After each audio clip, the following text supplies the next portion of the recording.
Right, finally on day one of build. I'm calling it the reverse Cameo Crème. Why, you might ask? Well, if you Google Griffin's Cameo Crème, you'll see a nice brown biscuit with a white cream centre. This is more of a reverse Cameo Crème with the white on the outside wrapped around some brown, which is of course the rust. So day starts out with me removing my Trans Am, getting that out of the way so that when we sell the next one, reverse Cameo Crème, is we don't get it damaged. It's been a little while since we actually got this back in. Unfortunately, it ended up with COVID, which knocked me out for a little bit. So we're back on it. Fortunately, my boy's here to do most of the work today. I'll just be guiding through while I finish off another project, just some paint correction for someone's hood. So yeah, we'll see how today goes. We'll get some footage of how to pull things apart, because first time I pulled one of these apart, it was a little bit tricky, but it actually it's pretty easy. It's a lot easier without rust, but we'll get there. So this kind of gives you an idea of how messed up it is inside. There's a whole lot of different parts and bits and pieces. I don't know how many Trans Ams this is actually made up of, because there's a blue door there and white door there.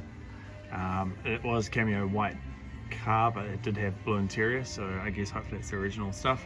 But then we've got some red bits here as well, so that makes it pretty damn interesting. Roof line's gone. The interior is well gone, but the main thing is actually sorting out the bits of rust like this. Looks like it's had a repair. I think he's put a new skin on at some point, and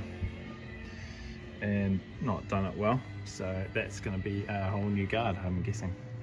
Anyway, we will continue on with ripping this thing apart, and then once we actually get to how to pull things individually apart, like the center console and dash area, we'll flip around and get into a bit more detail.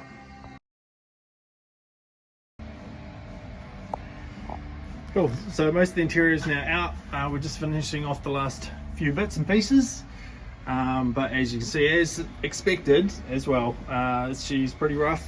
There is plenty of holes in the floor. The front's not as bad, but still has some. That one is terrible.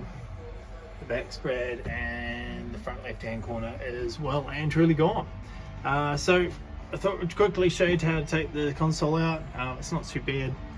Start with popping this thing out. It should just pop up. If you can't get it out, just grab a screwdriver, or ideally use a panel tool just to pop that out.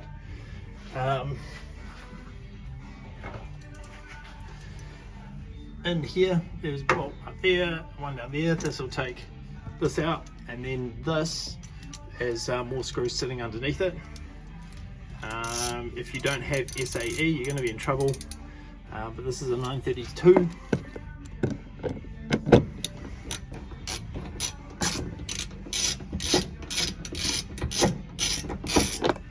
One.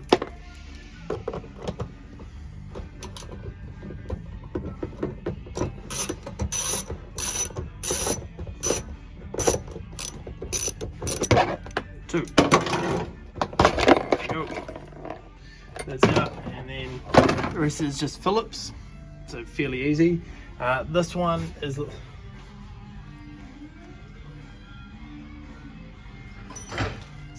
sorry. This one is a 532 or 532 Allen key. Should just pop in. There we go.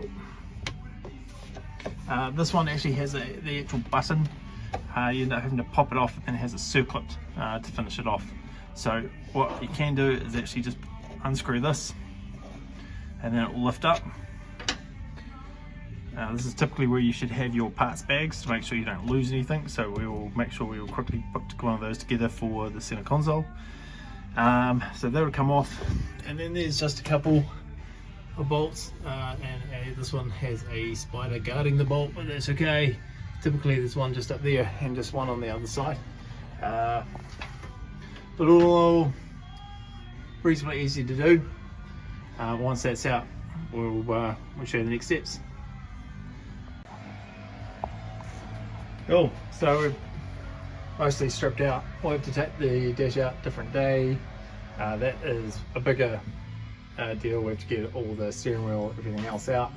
Then comes out all your gauger, cluster, surrounds. Most of the bolts fortunately you can access most of them from underneath. Once that's all out, they're just all these little speed nuts that run all across the top of the dash, but no doubt they're going to be pretty badly rusted. So yeah, just again the floor, that one's definitely going to be, maybe we can just do a patch on that, but I'm more than likely I'll just do the floor. That's a definite floor. That one's actually not too bad at all. Roof wise, actually doesn't look too bad at all. Had the cheaper little dome light in the center, that was a bit of a nightmare. Had these things that kind of look like speed nuts that just sat on those two studs just up there. All we had to do was pop the center cap or like the light cover off, and then pull the speed nuts things down. They're horrible junk, but once those were out, it wasn't too bad. Around the windscreen, just some surface rust, not actually a whole lot worse than when I did my Trans Am, that one over there. So not too bad. The floor, which I'm going to take you around on the other side, is pretty well poked, unfortunately. Boot lid, trash. Back, not too bad. There's holes all through here, so we'll definitely need a new trunk floor. That should actually come up okay. That's not too bad over there. And this is definitely, the back tray is going to have to be either replaced or I'll just cut out some new steel and make some new stuff for that. Doors are in pretty good whack, which is awesome. But this is terrible. I did pick this up when we were actually looking at it. This was originally described as surface rust only. But they hadn't actually seen it for a long time, and were told that it had been put outside about a year ago, but based on the damage here, I'm guessing she is a minimum of 3 years out in the rain, maybe more, which is really sad. The tray isn't too bad. There's been some repair over here at some point, which is not been done well, unfortunately, and will have to be completely redone.